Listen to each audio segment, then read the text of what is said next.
In a distant future, humanity had become an interstellar species. They were latecomers to the galactic stage, their first steps into space happening only centuries ago when compared to civilizations that spanned millennia. Yet, despite their relative youth and technological inferiority, humans quickly earned a reputation for being unpredictable, quirky, even. The galaxy's dominant powers dismissed them as insignificant newcomers who would eventually fall in line like all others. Among these powers was the Vorthian Dominion, an empire renowned not just for its military might but also for its unparalleled intellect. The Vorthians prided themselves on their genius-level intelligence, which they believed set them apart from every other civilization. Their society revolved around logic, precision, and efficiency, with little room for emotion or chaos. To them, the universe operated like a grand equation, solvable if one possessed sufficient brilliance. When Earth joined the Galactic Accord, a loose coalition of star-spanning nations, the Vorthians took notice. At first, they found humanity amusing, chaotic creatures driven by impulses rather than reason. But soon something strange began to happen. Humans started making breakthroughs, small at first, then increasingly significant, that defied conventional wisdom.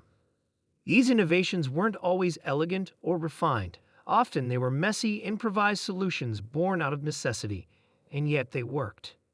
It all came to a head during the annual Galactic Symposium, where representatives from across the stars gathered to share knowledge and showcase achievements. This year, the event was hosted by the Vorthian Dominion on their homeworld, a gleaming planet covered in crystalline cities powered by quantum energy grids. For weeks leading up to the symposium, delegations prepared elaborate presentations showcasing their latest advancements. Everyone expected the Vorthians to dominate once again, presenting some mind-boggling discovery that would leave the rest of the galaxy marveling at their superiority. But no one anticipated what the human delegation, led by a soft-spoken engineer named Alex Reed, brought to the table. Alex stood nervously before the assembly hall, filled with thousands of delegates representing hundreds of species.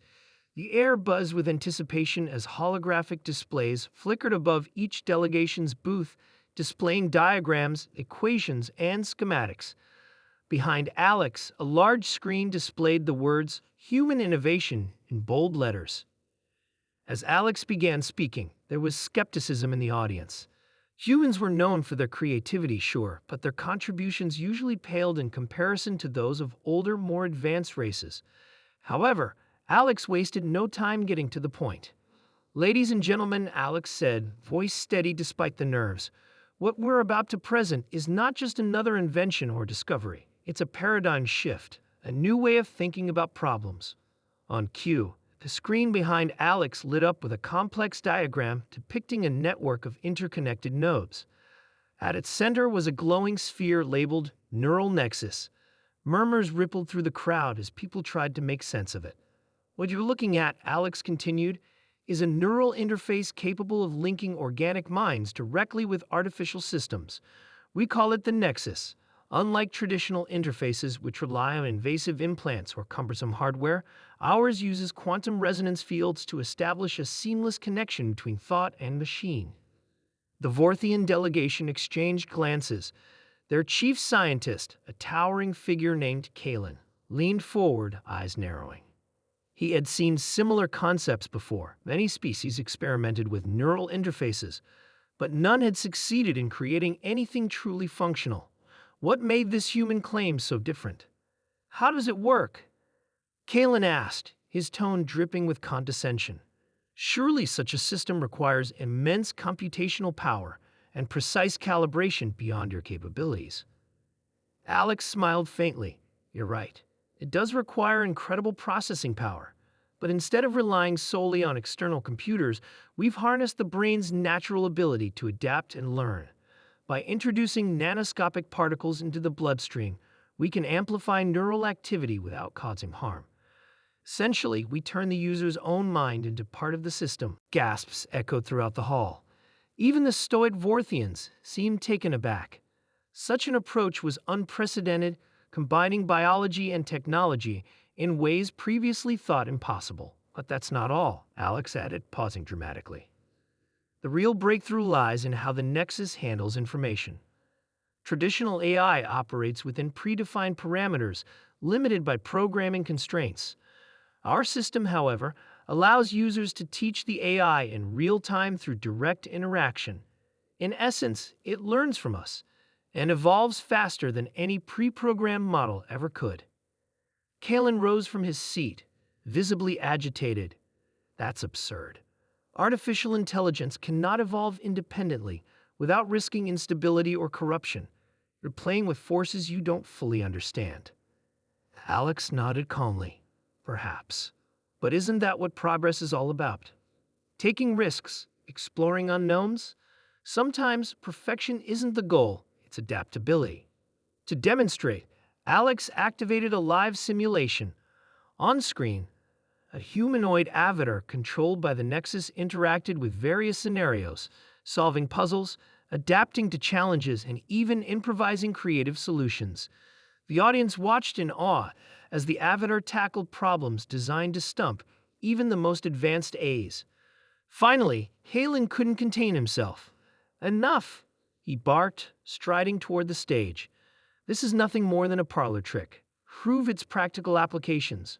With a deep breath, Alex turned to face Kalen. Very well. Let's see how it performs against your best minds. A challenge was issued. A series of tests devised by the Vorthians themselves, ranging from mathematical equations to ethical dilemmas requiring nuanced judgment. Both sides agreed to compete head-to-head, with observers recording every move. Hours later, the results were undeniable. While the Vorthian experts excelled in areas requiring pure logic, the Nexus-powered human team consistently outperformed them in tasks involving creativity, intuition, and rapid adaptation. More importantly, the Nexus adapted over time, improving with each iteration based on feedback from its users. By the end of the day, the entire symposium was abuzz with talk of humanity's achievement. Even the Vorthians, though reluctant to admit it, couldn't deny the implications of what they'd witnessed.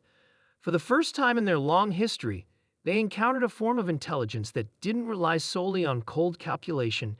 It embraced uncertainty, embraced chaos, and thrived because of it. In the aftermath, relations between Earth and the Vorthian Dominion shifted dramatically. No longer viewed as mere novices, humans became respected partners in galactic affairs. Their unique blend of ingenuity and resilience inspired others to rethink their own approaches to science and governance. As for Alex, the engineer returned home hailed as a hero. Yet, amidst the accolades, Alex remained humble, knowing full well that humanity's greatest strength lay not in individual brilliance, but in collective determination. And so, the galaxy learned an important lesson. Sometimes, the smartest solution isn't the most logical one. It's the one that dares to think differently.